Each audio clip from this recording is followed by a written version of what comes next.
Good evening, everyone. This is Mark with Skinny E Media, and we're here to present a very special host today. You probably know it from A scene that used to celebrate itself. if you read the enemy or key, you'll know this reference. And here we have Andrew Sherriff of one of the greatest shoegaze bands ever, Chapterhouse. How you Hi. do? Yeah, good, thank you. Thanks for the kind words. Hey, you're very welcome there.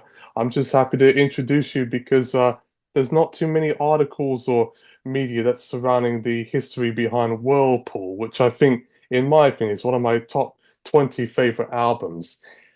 Not in part because it has two songs that share titles with very good movies, Pell, Fallen Down, but also because I like the music. It's very atmospheric, as I would put it, and also has what looks to be like a sort of lion, feline sort of creature, but it's actually just a cat sort of twirled around on the Yeah, album cover.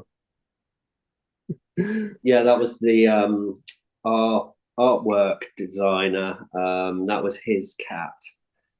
I'm not sure whether it was Albert or Tupelo, but he had two cats, which he named his artwork after. So when it's on the sleeve, it says the artwork by Albert Tupelo. Those are both of his cats.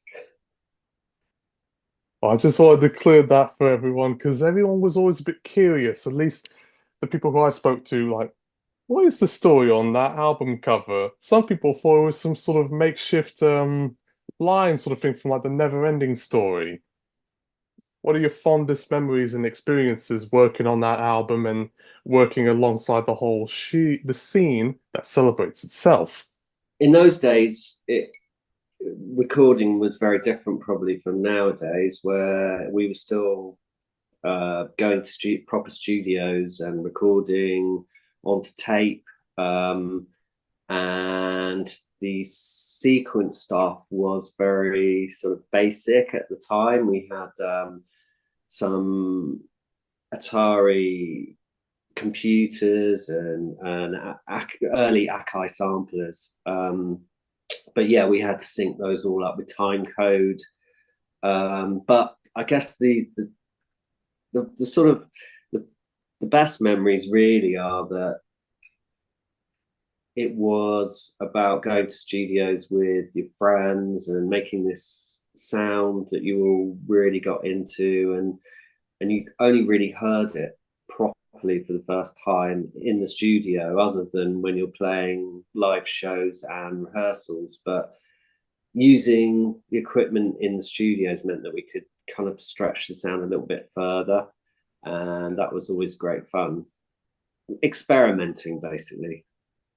I would agree with that assessment because compared to some of the other albums from the subgenre of alternative music, Chapter House particularly and Whirlpool almost seem to have a almost sort of Manchester type of vibe about it, mixed with the ambient electronica stuff that I'm most familiar with through my Warp label that I love so much. As you can see, that bit, she lost control on my mind. Civilization, Yeah. mother of pearl. How exactly did you do that? I know you used the sequencing and you probably use reverbs and tremolos. But the fact that it was all done by guitar, I'm presuming, especially on Mm. live events, was just very impressed to me. I always thought it was like synthesized electronic music that you manipulated. We use sampling for the drum beats, but we also had live drumming alongside the sampled loops, and we would mix the two. Sometimes sometimes just the loop, sometimes a mixture of both. But in general, the actual music was all made with guitars. Definitely on Whirlpool, I can't. There weren't really. We didn't really use any synths until probably Mesmerize and Precious One.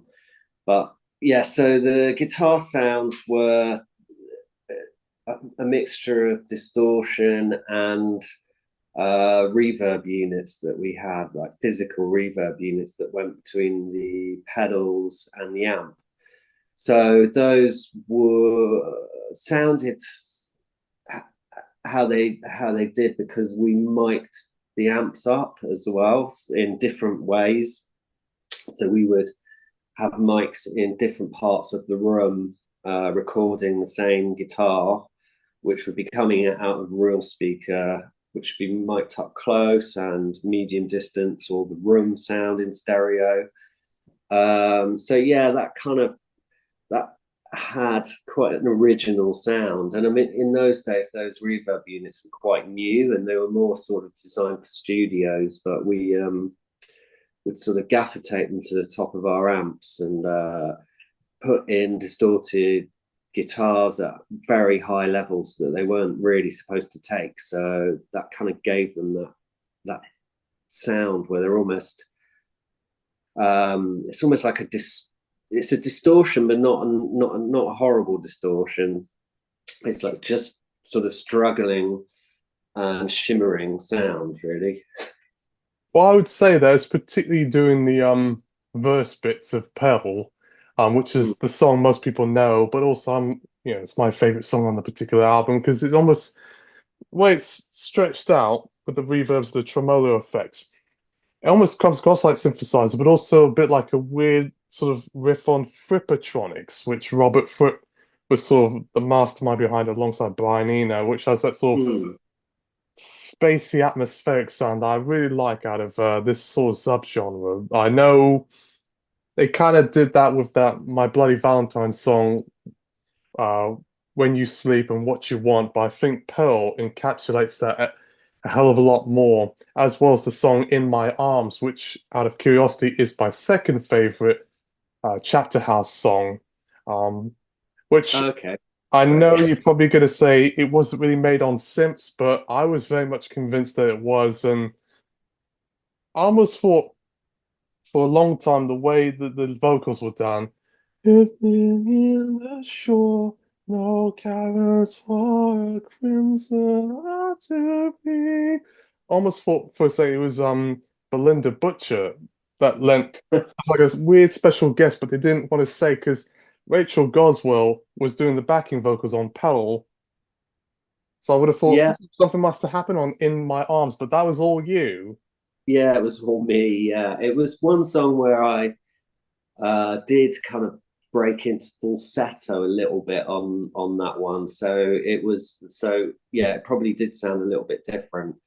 Um, I don't know if you know the Pale Saints, but the lead singer used to use that technique in his songs. They're a great band, Pale Saints, as well. So it was a sort of it was similar to that in style, slightly different from my normal singing style, but it yeah, that is one of my favorite songs, Chapterhouse songs, anyway.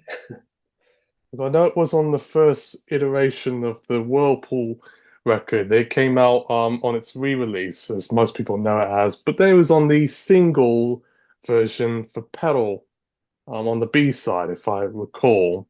Uh, I can only Yeah, imagine how much that costs on eBay for.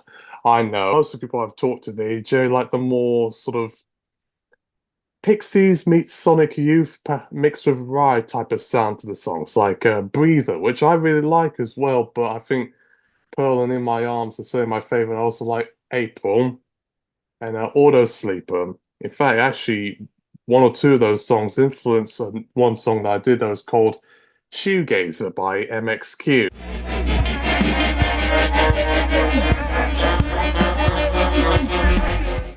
which is just like. Now, as your journey sort of transitioned and maybe shoegaze dream pop was sort of on its middle or dying legs, then came blood music. What was the intrigue and sort of twist around with the style? Because I know that one was certainly a lot more electronic, perhaps almost veering on Manchester type sounds. And then you were even with Tom Middleton of Global Communication. So Hmm. let's know a little bit about that one as well. I guess, yeah, I mean, in Whirlpool kind of reflects more of where we started out, although there are certain songs. I suppose our sound was probably originally more like the B-sides of Falling Down when we first started, which was a bit more kind of psychedelic, sort of rock side of things, not shoegaze at all, really. But then we kind of got more into experimenting with the sounds, guitar sounds, and rather than just being purely kind of rock, I was more interested in sort of in pop, really. But then mangling that pop up in a way. So they're sort of pop tunes, but kind of but squeezed and and distorted, and yeah, so that the melody's kind of hidden a bit but pops out every now and again.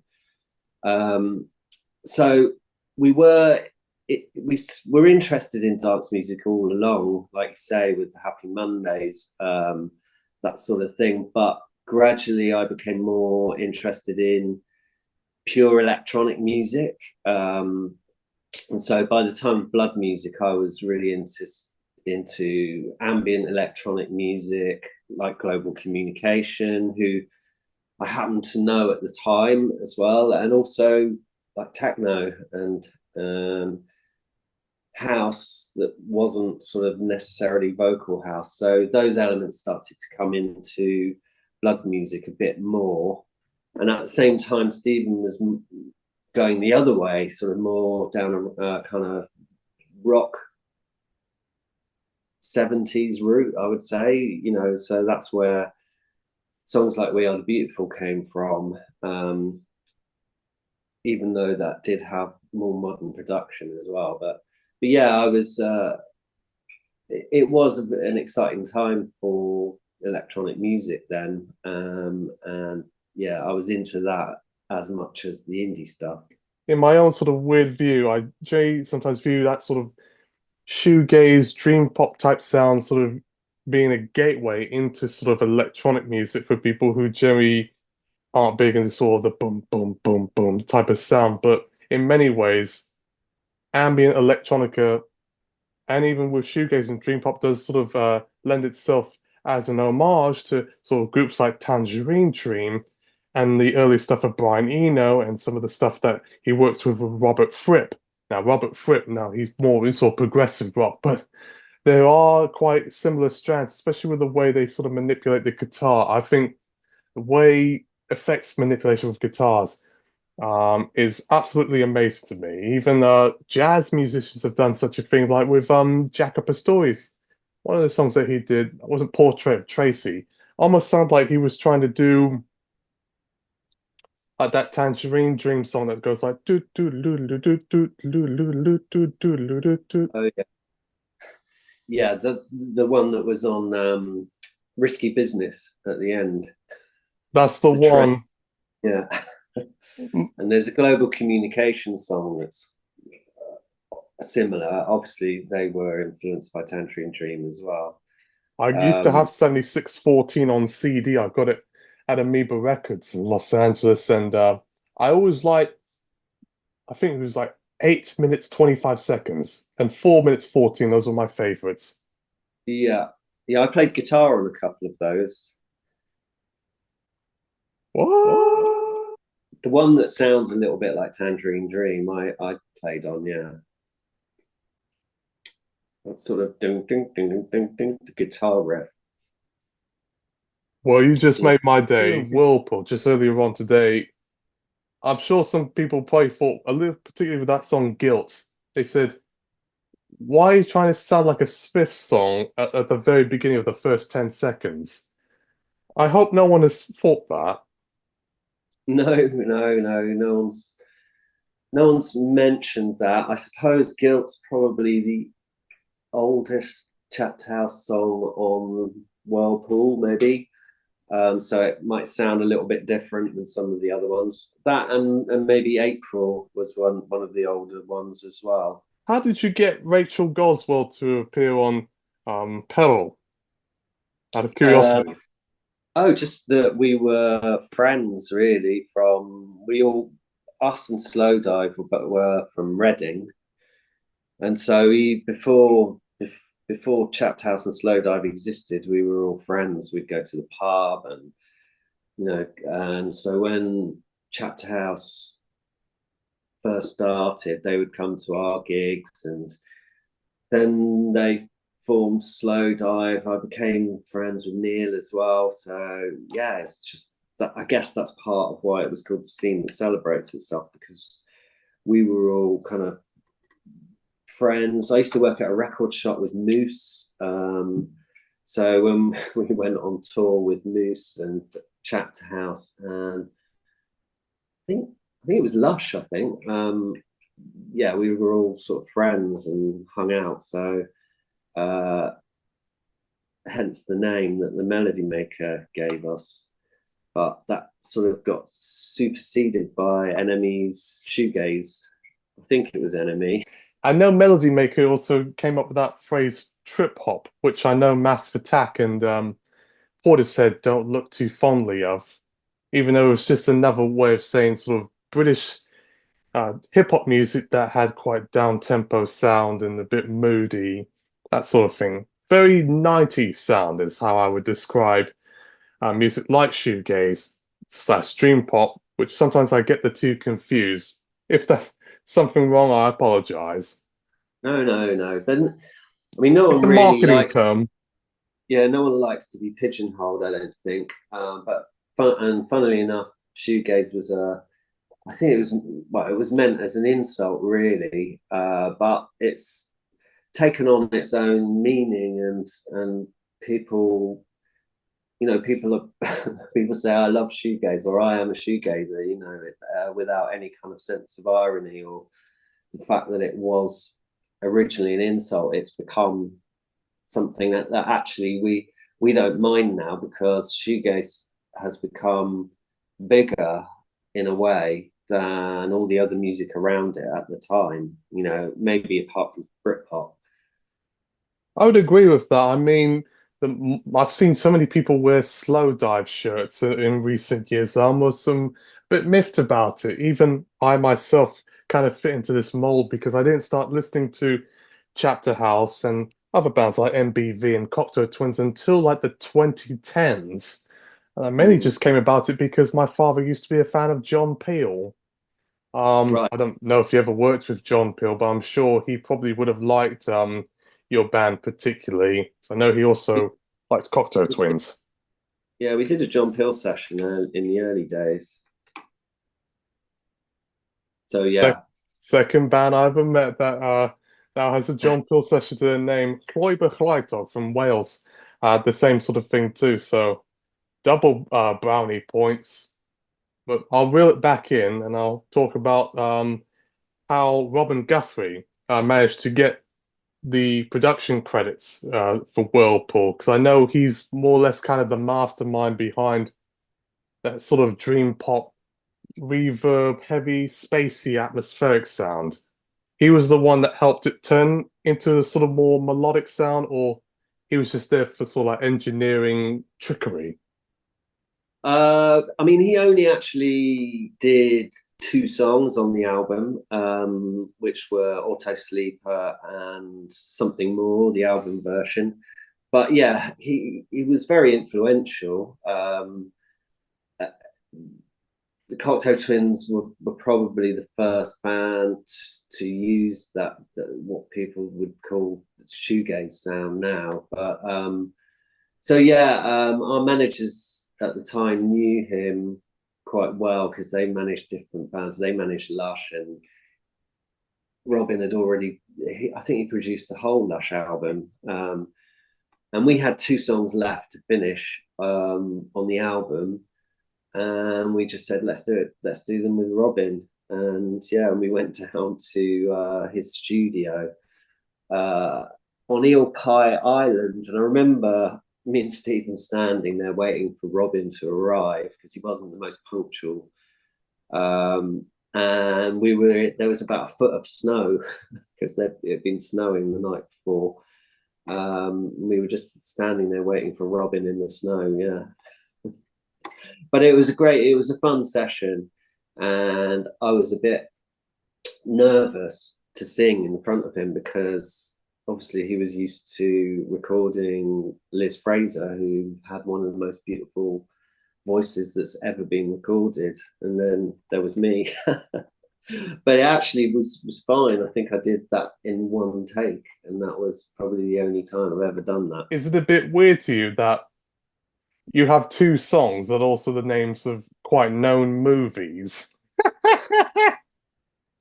Uh, is that because I know Falling Down was a movie after we released the record, quite a while after, I think. Afterwards, because I know with your sound and the scene that celebrates itself, it's sort of dissipated, and some bands managed to join back in, some have moved on to other ventures like Rachel Gosser, she worked with Mojave 3. You went into the composition and sound design department. What has that Yeah. transition like been for you? Well, I suppose after Chapterhouse disbanded, I made electronic music for 5 6 years, and that was mostly ambient electronic music or techno. Um, and I think at a certain point, the record label I was on at the time, they said, "Do you want to try doing some sound design for this ad that we've got that we're doing music on?" And so gradually, I got sort of led into that world, and I found it was quite an easy transition because from doing techno and electronic music, you're making sounds up quite a lot with old would be with old keyboards like ARPs and Moogs, using filters to alter the sound. So yeah, it was a relatively easy transition, and it was just something that allowed us to keep making music but getting paid as well. Well, that important as well, especially recently with streaming services taking only pennies from the Yeah. pound in terms of revenue that you get. So you have to find other ways to get attention. And that same can be said for some of the other artists that I've interviewed in the past. If I may add, for the audience that is listening, uh, doing sound design or composition Mm. for Google, KFC, Sky Italia, Nordschleife, Toyota, BBC, Nestle's Milky Bar, Bang& Olufsen. I know you can't really say which one's your favorites that you've worked on, but I am a little curious. I think the Sky Italia one is probably the favorite one because it's it's sort of it's it's got a sense of humor to it that you don't often get with those sort of sound design things. So, and it did win quite a lot of awards, so I was always fond of that one. Well, I'm happy to hear that there, because I'm quite impressed by the CV of work that you've got around here. Actually, the first person I'm aware of that worked on adverts of the sort, as well as idents and promos.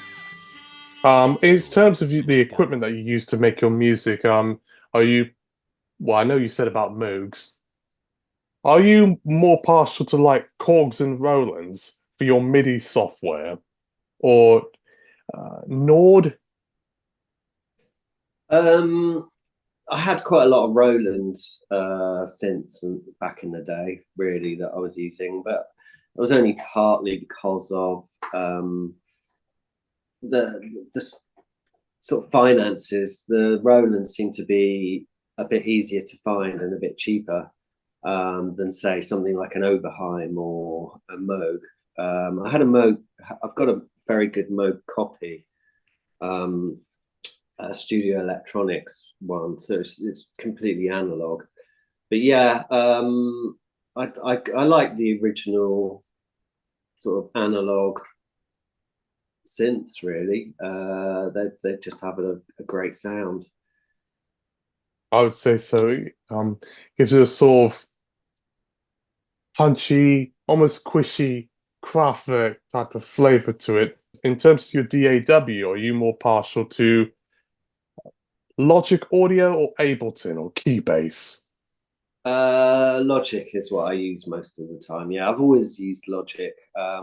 Even back in the 90s when it was called C Lab Creator or C Lab Notator. And that's what work that's this was the start of what is now Logic. Hmm.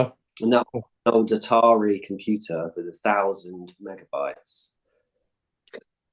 But you had to find one way or another. I mean, Yeah, floppy disks, I even had to use some of them myself. Is there any moments in regards to your early career that you sort of are a bit embarrassed by? Because I've heard some people on the YouTube comment section say about the Pell music video, saying, look at this guy, he's looking at himself at the camera too much. I didn't mind at all. I thought it fit the atmospheric sound of that particular music video. I think all the videos, apart from Something More, all the videos are really bad. Just we all thought they were really bad right from the get-go.